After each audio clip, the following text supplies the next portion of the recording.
بسم اللہ الرحمن الرحیم۔ السلام علیکم صلی اللہ علیہ وآلہ وسلم۔ حضرت مالک بن دینار رحمۃ اللہ علیہ دینداروں میں بڑا نام رکھتے تھے۔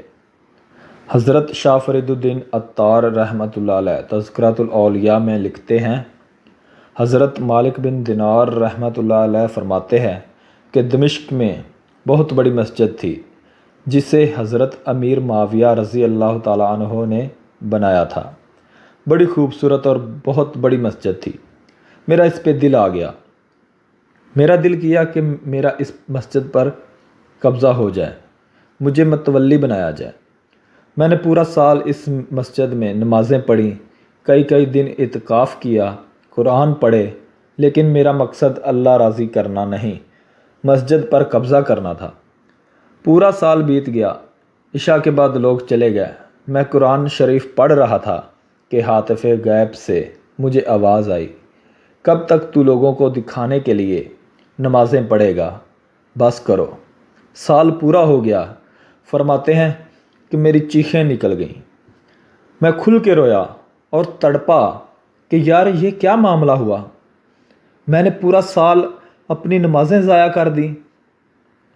پھر میں نے توبہ کی اور ارادہ کیا کہ آج کے بعد فرض مسجد میں پڑھوں گا اور پھر لوٹ جاؤں گا، باقی نماز گھر میں پڑھوں گا۔ مجھے صدارت وزارت نہیں چاہیے، مجھے صرف مالک کی رضا چاہیے۔ صبح میں فجر پڑھ کے فوراً گھر جانے کے لیے اٹھا تو سارے نمازی میرے ارد گرد جمع ہو گئے۔ کہا، حضرت جی آپ نیک آدمی ہیں، سال ہو گیا ہے آپ کو دیکھ رہے ہیں کہ آپ مسجد میں زیادہ وقت رہتے ہیں، لہٰذا چابیاں بھی آپ ہی رکھ لیں۔ ہم چاہتے ہیں کہ مسجد آپ ہی سنبھال لیں۔ فرماتے ہیں کہ میرے پھر آنسو نکل گیا۔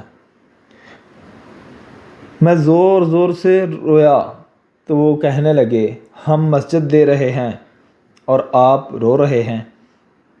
میں نے کہا، تمہیں نہیں پتہ، یہ جو تم چابیاں لے کے آئے ہو یہ مجھے دوبارہ آزمایا جا رہا ہے، یہ میرا ایک اور امتحان کرنے لگا ہے۔ مجھے چابیاں نہیں چاہیے، چابیاں تم رکھو، ہاں اگر جھاڑو کوئی نہ دے تو میرے ذمہ لگانا، میں راضی ہو کے دیا کروں گا۔ اللہ کو راضی کرو، دنیا کی کیا بات ہے، چھوڑو دنیا کو۔ اللہ حافظ۔